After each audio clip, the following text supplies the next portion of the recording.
Nilagang native na manok at salad na puso ng saging. Maagang-maaga nga mga mare, nagpunta na kaagad ako dito sa may sagingan kasi mangunguha ako nitong puso kay mamaya magsalad ako nito mga mare. Tamang-tama at nakakuha ako ng 2 buok. Ay naku, sob na ito mamaya ba ang ulam ng aking magtrabahante. At siyempre hindi lang puso yung paulam natin, no? Mag-ano din tayo dito ng manok ba? Tamang-tama itong manok dito kay ano pasaway ito. Sinasaktan yung mga anak niya at habang nag-iinit ako nga mga mare ay nangunguha na kaagad ako dito ng aking mga pangsagol ba, mga panghalo-halo ba yan para sumarap. Nagkuha na ako ng papaya at saka itong malunggay, itong duyaw, turmeric man ito mga mare, at saka itong ano, tanglad at saka herbabuena at meron pa siyempre hindi mawawala yung ating oregano, no?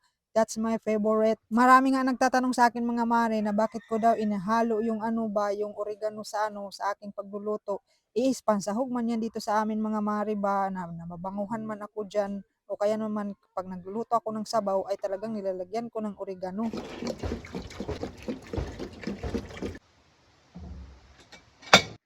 Habang nga ay nakasalang yan mga mare, ito naman ano, itong puso naman ay atin itong siyang ano, lapuhan ba mga mare, ano ba, ilaga mga mare hanggang sa lumambot siya ba. Medyo malambot na nga itong manok mga mare, kaya naman nilagay ko na itong ano, papaya kay para mamaya magsabay sila ba maluto. At ito na nga mga mare, lumambot na yung ating ano, yung ating puso at nagsangyag lang ako dito mga mare ng gata kay para mabango yan mamaya.